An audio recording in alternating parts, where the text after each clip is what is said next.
No intro, no time waste, একদম direct বলছি তোমাদেরকে এই টপিকগুলো এগুলো পড়ে নাও, তা না হলে ফার্স্ট সামেটিভের 40 মার্কসের 40 কিন্তু মিস হয়ে যেতে চলেছে। সো সমস্ত মাধ্যমিকের স্টুডেন্টসরা যারা এই মাধ্যমিকের কে টার্গেট করে আছো, বাট এই পরীক্ষার আগে এরকম একটা মনের ভাবনা চলে এসছে, ঠিক আছে আমার ফাইনাল তো আমার মাধ্যমিক, এই ফার্স্ট সামেটিভটা কোনো রকমে দিয়ে দিও, মাধ্যমিকটা ভালো করলেই তো আমার হবে, তাদেরকে বলতে চাইছি না। মাধ্যমিক যদি তোমার টার্গেট হয়ে থাকে তাহলে সেই মাধ্যমিকের টার্গেটের ফার্স্ট স্টেপ কিন্তু তোমার এই ফার্স্ট সামেটিভ। তাই ফার্স্ট সামেটিভেও তোমাকে কিন্তু ভালো মার্কস পেতেই হবে। তাই কিভাবে করবে, কি পড়বে, কোনটা স্কিপ করতে হবে, সব কিছু বলে দেব আজকের এই ভিডিওতে। কিন্তু তার পাশাপাশি আমি প্রথমেই তোমাদের কাছে জানতে চাইবো যে কারা কারা এই ভাবনা নিয়ে আছো যে আমি মাধ্যমিকে দেখে নেব, আর কারা কারা এই ফার্স্ট সামেটিভটাকেই কিন্তু পাখির চোখ অলরেডি করে ফেলেছো। টার্গেট কত কমেন্ট সেকশনে দেখতে চাই। অ্যান্ড নেক্সট বলবো আজকে আমি যা বলতে চলেছি সেটা তোমরা কোথায় পাবে, সেটা তোমরা পাবে কিন্তু আমাদের পিডব্লিউ অ্যাপে গিয়ে ব্যাচেস পোর্শনে গিয়ে সার্চ করবে পিডব্লিউ মাধ্যমিক 2027 এবং এই ব্যাচটাতে ফ্রিতে এনরোল করে নেবে, এই নোটসটা পেয়ে যাবে। তার পাশাপাশি আমাদের হোয়াটসঅ্যাপ চ্যানেলেও কিন্তু জয়েন করে নাও ইম্পর্টেন্ট সমস্ত আপডেট, নোটস, এই সমস্ত কিছু পেতে। তো এইবার চলে আসি আমরা আমাদের যেটা বলছিলাম। তো ফার্স্ট সামেটিভের এক্সাম কততে, অনেকেই হয়তো আছো যে যারা জানো না, তো জেনে নাও। ফার্স্ট সামেটিভ এক্সামিনেশন হচ্ছে আমাদের 40 মার্কসের। এই 40 মার্কসের মধ্যে কি মার্কস ডিভিশন থাকবে, মার্কস ডিভিশন জানাটা ভেরি ইম্পর্টেন্ট। মার্কস ডিভিশন থাকবে আমাদের সিন প্যাসেজ, অর্থাৎ যেগুলো তুমি তোমার বইতে পড়ছো সেই টেক্সটগুলোর থেকে থাকবে শুধুমাত্র 10 নাম্বার। বাকিগুলো কোথা থেকে আসবে, আনসিন থেকে থাকবে 10, রাইটিং থেকে থাকবে 10, আর গ্রামার অ্যান্ড ভোকাবুলারি মিলিয়ে থাকবে আরো 10। অর্থাৎ seen, unseen, writing, grammar and vocabulary প্রত্যেকটার থেকে থাকছে 10। এবার প্রথমে আসবো সিন। সিন থেকে তোমাদের কটা আছে, 3টে চ্যাপ্টার আছে, father self, fable, the passing away of বাপু। এইবার এখানে আরেকটা জিনিস বলে রাখি, কোন কোন স্কুলে এটা হচ্ছে আমাদের পর্ষদ থেকে যে ফার্স্ট সামেটিভ ডিসাইড করেছে সেটা। এবার কোন কোন স্কুলে যেহেতু একদম তোমরা মাধ্যমিকের পরীক্ষা দিতে যাচ্ছ না, কোন কোন স্কুলে হয়তো এক্সট্রাও অ্যাড অন আছে, সেক্ষেত্রে মাই ওন ট্রু ফ্যামিলি আছে। তো চিন্তা করার কোনো ব্যাপার কিন্তু নেই। তো স্কুলে যেমনটা আছে অবভিয়াসলি তেমনটা তো করবেই, হয়তো বেশিরভাগ স্কুলেই সেরকম নেই, বেশিরভাগ স্কুলেই হয়তো এই 3টেই আছে।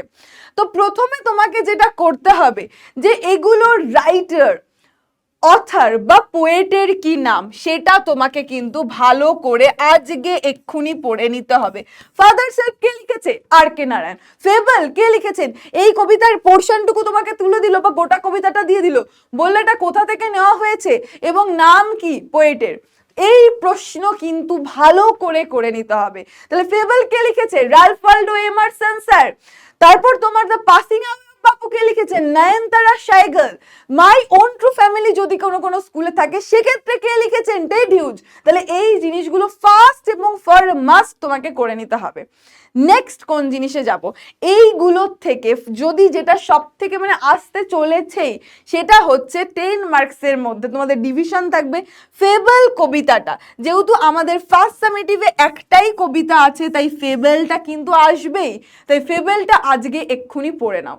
এবং তোমাদেরকে বলবো বাকি দেখো, মাধ্যমিক হলে আমি তোমাদেরকে দেখবে একদম বলে দিয়েছিলাম যে এটা এবার আসতে চলেছে, পড়ে যাও, আবার রান অ্যাওয়ে কাইট, স্নেল পড়ে যাও, এসেছে।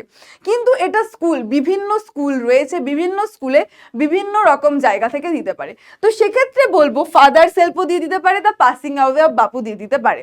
তো সেক্ষেত্রে কিন্তু টেক্সটটা একবার কিন্তু রিডিং তো পড়ে যেও। তার পাশাপাশি এগুলোর থেকে কোশ্চেন কি আসবে, কোশ্চেন যদি হুবহু সেম দেখতে চাও যে হ্যাঁ এই প্রশ্নগুলো তো আমি কালই করেছি, এইটা যদি চাও তাহলে বলবো যে ম্যারাথনটা আমি নিয়েছি সেই ম্যারাথনটা দেখে নাও, ওর বাইরে কোনো কোশ্চেন আসবে না। সেটা 1 মার্ক হোক, fill in the blanks, 2 mark, সব কিন্তু সেখানে করিয়ে দিয়েছি প্রত্যেকটা চ্যাপ্টার ধরে ধরে। তাই সেটা কিন্তু দেখে নিতে পারো আমাদের চ্যানেলে। তাহলে এইগুলোকে রেডি করবে। নেক্সট চলে আসবো যেটা তোমাদের সব থেকে ভয় এবং ভীতির কারণ, সেটা হচ্ছে ম্যাম রাইটিং।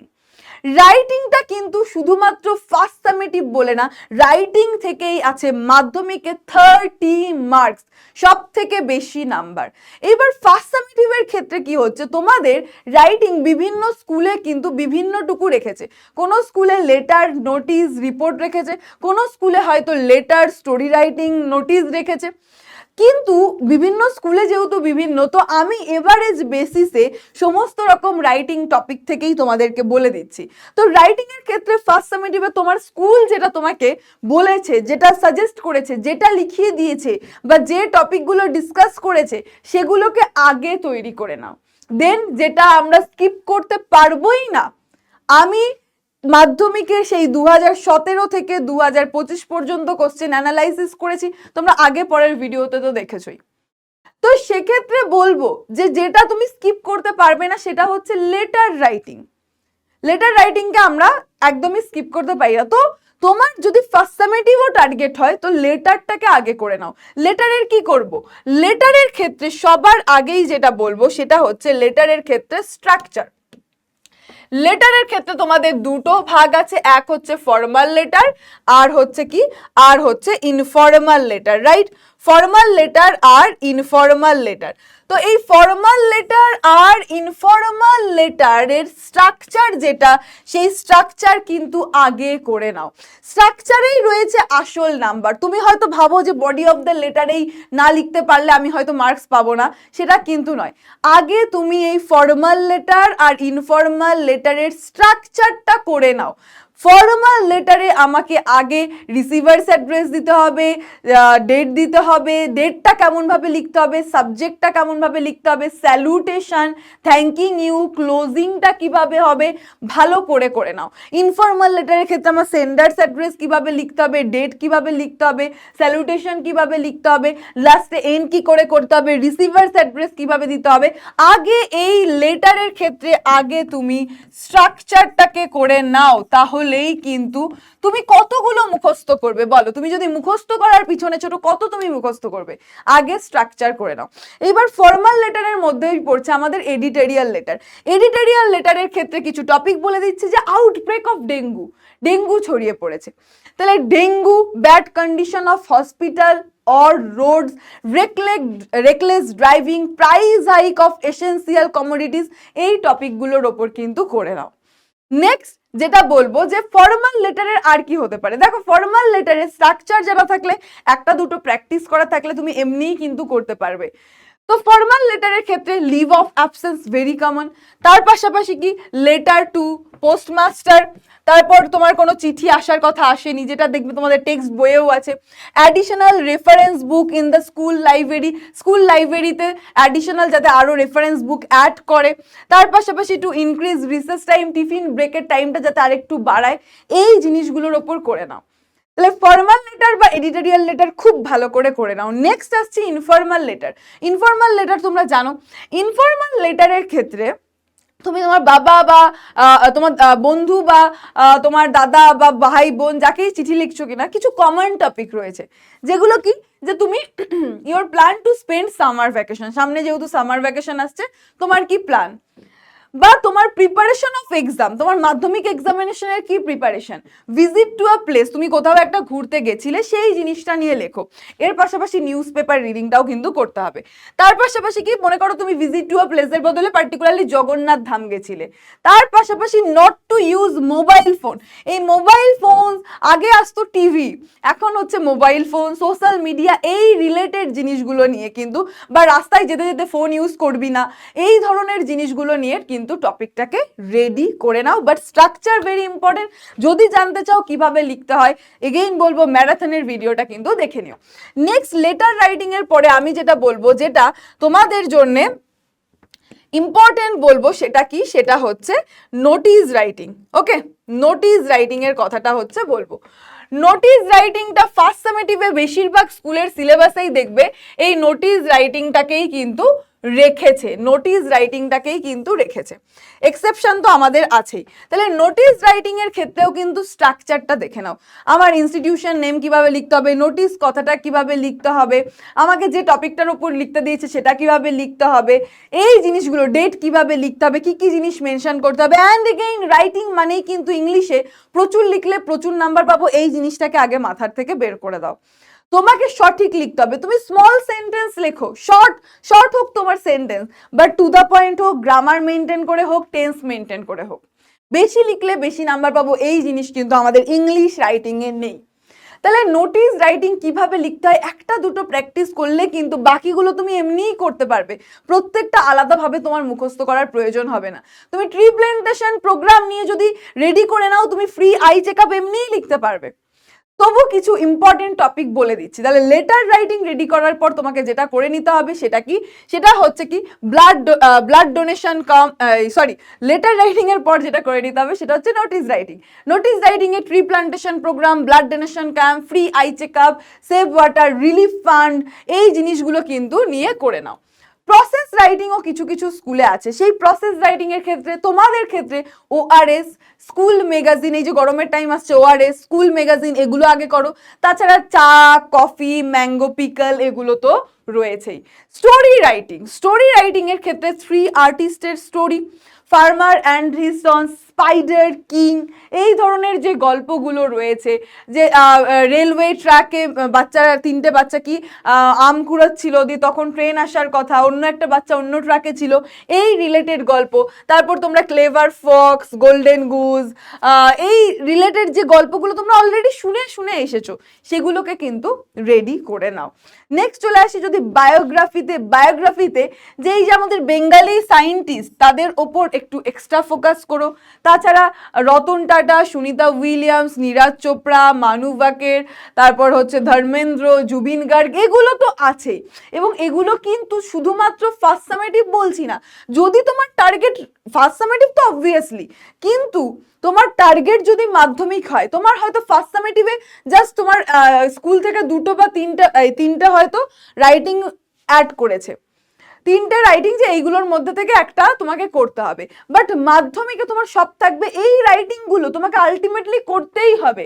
তোমার এইবার হয়তো তোমার স্কুল থেকে বলেছে না স্টোরিটা ফার্স্ট সামেটিভে দেবো না, কিন্তু তোমার রিপোর্টটা ফার্স্ট সামেটিভে দেবো না, কিন্তু তোমার মাধ্যমিকের জন্য রিপোর্ট ইম্পর্টেন্ট। তাই যখন রিপোর্ট করবে তখন এই টপিকগুলো করে নিতে হবে, বায়োগ্রাফি যখন করবে এই টপিকগুলো করে নিতে হবে। তাই এগুলোকে কিন্তু টার্গেটে রেখে চলো, মাথায় রেখে চলো, যে তোমার কিন্তু ফার্স্ট সামেটিভ তো হয়ে যাবেই, তার পাশাপাশি তুমি তোমার মেইন টার্গেটের দিকেও এগিয়ে যাবে। তো বায়োগ্রাফির ক্ষেত্রে এই জিনিসগুলো কিন্তু ফোকাসে করো।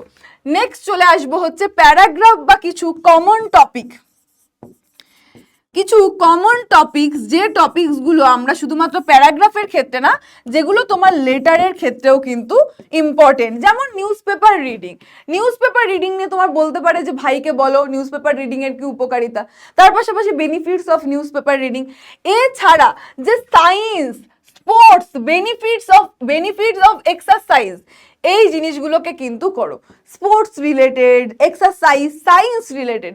এছাড়া কি, যে এছাড়া তোমার side effect of mobile phone, like Instagram তোমরা খুব এখন ইউজ করো, সোশ্যাল মিডিয়া, এই রিলেটেড টপিকগুলোকে ভালো করে করো। তাছাড়া festival, your favourite writer, your favourite movie, তোমার ফেভারিট সিজন, এই জিনিসগুলো কিন্তু করো। তোমার হবি কি আছে, এইম ইন লাইফ কি আছে, কুইজ কম্পিটিশন, তুমি একটা বুক ফেয়ারে গেছো, তারপর তোমার কোনো জায়গায় ঘুরতে গেছো, visit to a place. SI book fair জিনিসটা আমি দুবার লিখে ফেলেছি। তারপর এসআই এর রিপোর্টটা আমি একটু ইউনিক ওয়েতে এবছরের জন্য দিলাম তোমাদের জন্য। এটাও কিন্তু কিছু কিছু স্কুলে কিন্তু একটু অন্যরকম প্রশ্ন করে, তাদের জন্য কিন্তু বলে রাখবে এসআইআর রিপোর্টটা করো। তাছাড়া পলিউশন, এআই নিয়ে তো আমরা ঘিরে রয়েছি, এআই রিলেটেড তোমার আনসিনো। তাছাড়া বায়োগ্রাফির যে টপিকগুলো বললাম সেগুলো দিয়ে আনসিনো তোমার চলে আসতে পারে। তাহলে এই হচ্ছে টোটাল ব্যাপার। এর পাশাপাশি এখানে আমি যে জিনিসটা মেনশন করিনি সেটা হচ্ছে রিপোর্ট রাইটিং। তাহলে আচ্ছা এই জিনিসগুলো ভালো করে কিন্তু দেখবে, অল সব কিন্তু ভালো করে কিন্তু দেখবে। এরপর চলে আসবো যেটা তোমাদের এখানে বলিনি, সেটা হচ্ছে রিপোর্ট রাইটিং। তার কারণ রিপোর্ট রাইটিং অনেক স্কুলেই কিন্তু ফার্স্ট সামেটিভের জন্য হয়তো নেই, বাট রিপোর্ট রাইটিং এর ক্ষেত্রেও আমি কিন্তু তোমাকে সাজেস্ট করব স্ট্রাকচারটা জেনে নাও, যে কিভাবে তোমাকে একটা ক্যাচি হেডিং দিতে হবে, প্লেসটা কিভাবে লিখতে হবে, ডেটটা কিভাবে লিখতে হবে, কি কি ইনফরমেশন থাকবে, পার্সোনাল ওপিনিয়ন দেওয়া যাবে না, এই জিনিসগুলোর ওপর কিন্তু ফোকাসে রেখো। তাছাড়া এই রিপোর্টের ক্ষেত্রে বেশিরভাগ সময় এই যে মনে করো কোনো টিচারের ফেয়ারওয়েল, ঠিক আছে, এই জিনিসগুলো করো। তার পাশাপাশি হচ্ছে তোমার ফ্লাড রিলেটেড, কোথাও বন্যা হয়েছে, তারপর হচ্ছে অ্যাক্সিডেন্ট হয়েছে, এই জিনিসগুলোর ওপর ফোকাস করো। Just like Ahmedabad plane crash, তারপর হচ্ছে টেরার অ্যাটাক যে হয়েছে, পেহেলগাম টেরার অ্যাটাক, তারপর হচ্ছে দার্জিলিংয়ে কি হয়েছে, ল্যান্ডস্লাইড হয়েছে, প্লেন ক্রাশ, এই জিনিসগুলোর ওপর ফোকাসে রেখে এগো। তাহলে আলটিমেটলি তোমাদেরকে যেটা বলবো সেটা কি, যে আনসিন নিয়েও একটু কথা বলে দিই। আনসিন নিয়ে কিন্তু ঘাবড়াবে না একেবারেই, তুমি জাস্ট কাম ডাউন, রিল্যাক্স। তুমি ভাবো আমাকে একটা আনসিন প্যাসেজ দিয়ে দেবে, সেখান থেকে কিছু কোশ্চেন থাকবে, আমাকে কি করতে হবে, ওই কোশ্চেনের উত্তরই প্যাসেজের মধ্যেই আছে, আমাকে জাস্ট খুঁজে বের করে লিখতে হবে। এটা তুমি পারবে না? বলো আমাকে, পারবে কি পারবে না, এই কমেন্ট সেকশনে জানাও।